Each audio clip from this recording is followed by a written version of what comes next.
Hey friends, it's Joby here, and we are doing day 4 of the YOLOD project. I apologize for yesterday's video. It got stuck in processing hell. So YouTube has a bug where videos stay processing for upwards of an entire day. I had the same bug on the video both times I tried to upload it, so I had to wind up uploading it a third time overnight. But it should be live now, so basically you're going to get 2 videos today. Thumbs up, as long as this one doesn't get stuck in processing as well. That would be very annoying. Anyway, a brief rundown of the YOLOD project. I'm playing Alien Isolation. If I die, I have to start all the way from the beginning again, and I can't play until the next day. That's the most important part. You only live once daily, so yeah. Let's jump in. Day 4. I've died again, but I wanted to talk about something. I was talking on Twitter earlier with a mutual follower who goes by the name of @BlueRedAndGold, and they mentioned that they felt a bit like a Leslie Nielsen, Mr. Magoo type bumbler as they went through the game, never looking at what they were supposed to be looking at. You know, they missed a lot of stuff, and yeah, things they just didn't notice. And it's an interesting topic of discussion, and one I thought was very nicely highlighted in something that occurred in today's attempt. If you look here, I'm just gonna chop through here, and you'll be able to see it. But if you look here, the alien is freaking right there in the room I accidentally bumbled my way into yesterday. I didn't even know the alien was in that room. I didn't see it through the window. I was Ripley in the escape shuttle, unaware of how close to death I was. Except I didn't get the opportunity to shoot it from the airlock, which is a bummer. How much simpler would the game be if I could just shoot it out of an airlock right now? It's both very important and extremely challenging for games to draw the viewer's eye to important elements of the game. The red barrel that you see in most first-person shooters indicating an explosive object is a trope in video games, one so pervasive that People Can Fly found that people wouldn't shoot other colored barrels, so they had to change it back to something red when they made Bulletstorm. It works because it draws the eye to something familiar in the environment, something players can know they can interact with in a very predictable way. In other games, it's not so simple. I was always very impressed when I always chose the correct path in the chase scenes in Uncharted. It was an evolution of Naughty Dog's changed perspective levels from Crash Bandicoot, which always gave the player just enough information to know where to move next.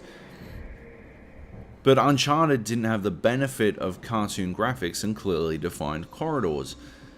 Instead, the level designers used subtle tells to draw the player's interest in the correct direction. So you'd come to a path on a rooftop that seemingly allowed you to go left or right, and just before reaching the point to make the decision, the game would show enemies or sliding tiles or just some sort of danger in the direction you were supposed to avoid. You'd make the correct choice, you'd go left when it wanted you to go left, and you'd feel like a badass Indiana Jones type and everything would move forwards. It's easier to do these things in a linear scripted game like Uncharted, especially when the player is stuck on a fairly rigid, if not immediately apparent like it was in Crash, pathway. In a game where the player is given the chance to take their time, to move too fast or too slow as they desire, things get more complicated. It would be interesting to find out how many players never saw the alien in this room. I heard it in the vents moments later, the first time, but otherwise I didn't really know it was nearby. Later, when the alien takes care of those dickhead humans that I hate so much, you can gleefully watch from the top of the stairs, as they die like the scumbags that they are. But, if you're looking in the wrong direction at the time, you'll absolutely miss it. My housemate didn't even know the alien was in the room. He worked it out because of all the dead bodies on the ground. Alien Isolation is presented with a really tough job because momentary glimpses of the blink and you'll miss it variety are intensely scary but also easily missed. So far, I think it does an alright job, especially because it makes up for its visual failings in other ways with intense music and audio cues and by littering the world with bodies, which is very helpful. It will be interesting to see if this hurts or harms the game as things progress, however. Anyway, on to today's death. An android got me. Siegson's androids are shithouse. And Sieg and Sun should both be terribly ashamed of their complete disregard for Asimov's laws of robotics. Once again, I feel like I'm stuck in some sort of loop the game wasn't supposed to be about, dodging humanoids who can kill me very easily when I'd prefer to be hiding in lockers from the freaking alien. I haven't once gotten to hide in a locker from the freaking alien. Anyway, let's watch as I feel very smug about outsmarting one of Siegson's shitty robots only to die by running into another one.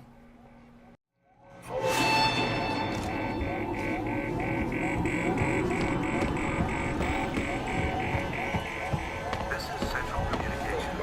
Siegson employees